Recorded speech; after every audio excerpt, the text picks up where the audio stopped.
And hello guys, and welcome back to my YouTube channel mga kapatid. Welcome back sa One Talk PH. At ito na nga ang pinaka-latest na balita mga kababayan. AFP sisimula ng imbestigahan itong di umano'y recruitment ng bansang China sa ating mga kasundaluhan dito sa Pilipinas mga kapatid. Naku po, napakadelikado talaga nitong balita nito mga kababayan, ano? Dahil nire-recruit na po kasi ngayon ng bansang China mga kapatid ang ating mga kasundaluhan, maging itong mga retired natin na mga sundalo mga kababayan ay di umano'y kasama sa mga nire-recruit nitong isang recruitment agency ng China dito sa Pilipinas mga kababayan. At ito pa, online ang recruitment mga kapatid. Sa online nila sinasagawa itong recruitment sa ating mga kasundaluhan. At kaya pala mga kababayan, maraming ngayong mga dating sundalo na nagretiro na ang nagkakalat dyan, sa social media ng kanilang paninira sa ating presidente dahil baka nga mga kapatid sila po ay na-recruit na nitong mga Chinese. Kung kaya naman mga kababayan, grabe sila kung makapanira sa ating presidente. At yan po ang ating pag-uusapan ngayon mga kababayan. Pero bago ang lahat, huwag kalimutang mag-subscribe at paki-like na rin po ang ating video para i-share pa na YouTube sa iba pang hindi pa nakakapanood. Ito, pakinggan muna natin mga kapatid.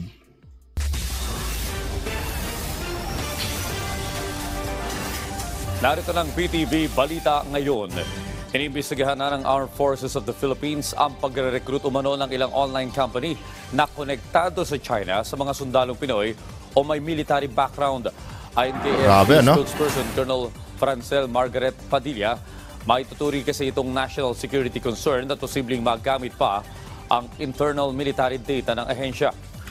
Alam niyo mga kababayan, gaya nung sabi ko sa inyo nung nakaraang video, noong nag-viral itong video na ito. Napakadelikado kasi niyan mga kapatid dahil ang tinatarget ng China ngayon itong ating mga kasundaluhan na kung saan mga kababayan may mga matataas na ranggo, mga retiradong mga sundalo natin na may mga matataas na ranggo, yung isa sa kanilang mga tinatarget ngayon. And delikado yan mga kababayan dahil posibleng mailagay tayo sa alanganin yan, especially yung ating national security. Dahil kahit sabihin natin retirado ngayong mga yan mga kapatid, hawak pa rin nila yung mga intelligence report na alam nila noong kapanahunan na sila ay nasa serbisyo pa. Napakahalagang mga detalye kasi nun mga kapatid, Tapos bibitawan mo sa bansang banyaga, 'di ba? So anong magiging kanyan ngayon? Ano magiging resulta niya ngayon? Posible na mapasok tayo ng intelligence ng bansang China nang hindi natin alam, especially kung related itong sundalo na ito dating na-assign ito sa mga information technology, sa mga IT na department ng ating kasundaluhan. Talagang tapos ang ating AFP, lahat dyan makukuha na, lahat ng datos dyan na hindi dapat maisa publiko makukuha nila. Kasi nga pag kumanta itong si sundalo na ito, doon sa bansang China, kapalit ng pera, wala na. Tapos na po ang ating mga paghahanda dito. Masasayang lahat ng pinaghirapan ng ating mga kasundaluhan once na ito ay maibunyag doon sa bansang China. And ito na nga mga kapatid, hindi na rin nakapagtataka kung bakit marami diyang mga retiradong mga sundalo, mga lolo na kung saan nagdadaldal pa rin dyan sa YouTube or sa Facebook. At buti sana kung maganda yung pinagdadaldal mga kababayan. Hindi ini-impluwensyahan nila itong mga kababayan natin na magalit sa presidente dahil purong paninira lang po sa presidente yung kanilang ginagawa. Malaki din ang possibility mga kapatid na sila po ay bayad na po ng bansang China. At itong mga bagay na ito mga kababayan, parte po ito ng propaganda ng bansang China. Kaya dapat maging aware po talaga tayong lahat pagdating dito dahil national security po natin mga kapatid ang nakasalalay dito. Anyway, tuloy natin.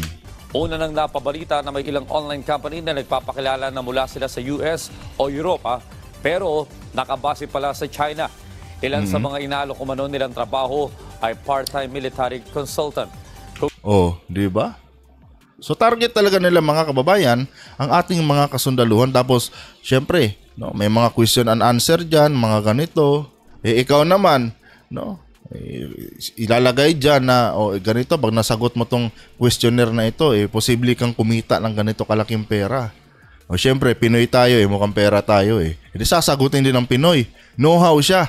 Hindi niya alam, no, na binibenta na pala niya yung kanyang sariling bansa sa pamamagitan ng pagsagot lang ng mga questionnaire na yan. Tsaka very specific yan mga kapatid itong kanilang recruitment dahil yung naka-enlist, no, at tsaka yung mga retired, no, yung kanilang target, yung market nila dito. At para saan yung mga ganyang bagay? Dahil meron silang gustong makuhang intelligence report coming from the AFP. Yung mga active na mga sundalo at mga retired na mga sundalo yung kanilang target.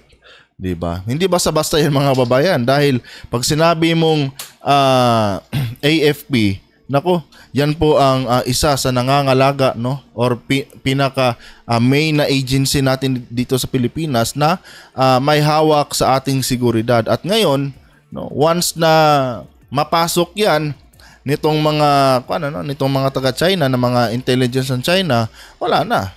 Sira na po ang ating pinaghirapan, especially itong mga paghahanda natin, no, sa posibleng pag-atake ng bansang China sa atin. Lahat yan, pag naibunyag yan doon sa bansang China, wala, tapos na. Diba? May idea na ang China kung paano tayo sirain. Diba? Kaya dapat nito, maimbestigahan talaga ito at dapat din mga kapatid, no, maihayag dito yung mga naging member nito, yung mga Pinoy na mga bobo na biglang kumagat dito sa propaganda ng China na ito, no, kapalit ng malaking pera. Dapat talaga maimbestigahan yan mga kababayan. Tuloy natin. Ngayon nito, muli namang pinalalahanan ng AFP ang mga sundalo na maging mapanuri sa mga job post online. Tsaka, di ba, kung ikaw po ay isang enlisted na, no, tama ba yung term ko, enlisted? Kumbaga, kung ikaw ay active na sa service, no, bilang isang sundalo, magiging conflict of interest yan kung maghahanap ka pa ng iba mong pagkakakitaan. Di ba? Conflict of interest po yan. Ang problema dito mga kapatid, ito po ay online. Kaya mahirap i-trace mga kababayan kung ito ay pinasok ng ating sundalo, gawa nga sa kanyang matinding pangangailangan sa pera. Diba? Marami kasing tukso dito mga kapatid sa ganitong estilo na ginagawa ng bansang China. No? Kumbaga deceiving to Napaka-deceiving po ng strategy na ginawa ng China dito. No? Mapanglin lang. No? Hindi mo alam, ikaw sundalo, sagot ka ng sagot dyan sa mga tinatanong dyan. Hindi mo alam, nag-feed ka na pala ng information sa China na hindi dapat nabubunyag. No, mga information na dapat dito lang sa Pilipinas yan pinag-uusapan. Ngayon, dahil kailangan mo ng pera at siguro may promising dyan na kung ilang-ilang daang libo, no, sumali ka, nag-register ka, nagbigay ka ng mga details mo, di ba? Tapos sinagot mo lahat mga katanungan nila. Ibig sabihin nun, no, hindi mo namamalayan na nagbibigay ka na pala, nag-feed ka na pala dito sa China ng mga impormasyon, no, na exclusive lang dapat, no, dito sa AFP. Dahil syempre ang nasa mindset mo, malaki yung kikitain ko dito. Malay ba nila kung ako yung kwan? Di ba? So dapat mga kapatid, once na matrace ito, no, kung sino man yung sumali diyan, parusahan na kaagad at dapat tanggalin na sa serbisyo mga kababayan. No, at ikulong ng 15 to 50 years, di ba? Depende doon sa laki ng pera na kinita niya. Dapat yun yung magiging basihan mga kapatid. No? Kasi pag malaki yung nakuha niyang pera, ibig sabihin, marami din siyang na-feed doon na mga impormasyon, no, na kinukolek ng ng recruitment site na ito ng bansang China. Di ba? Kaya dapat dito, once na mahuli sila, wag nang bigyan ng pagkakataon na makalaya pa mga kababayan. Dapat kulong agad dahil isa po itong pagtatraidor sa ating bansa. No? Dapat maging responsable itong mga kasundaluhan na ito. Nang sa ganon, no, hindi tayo malagay sa alanganin. Di ba? Sila kikita, pero hindi nila alam yung kapalit nun, no, yung seguridad ng ating bansa. Diba? Ganun lang naman yan Dapat pag nalaman, no, pag natukoy na kung sino-sino itong mga lintik na to, kulong agad. Huwag nang bigyan ng pardon kung ano-ano dyan. No? Dapat ipa-experience sa kanila no, yung consequence ng kanilang mga pinaggagawa. Anyway guys, hanggang dito lang itong video na ito. Kung nagustuhan niyo po, huwag kalimutan mag-subscribe at paki-like ang ating video. Adios.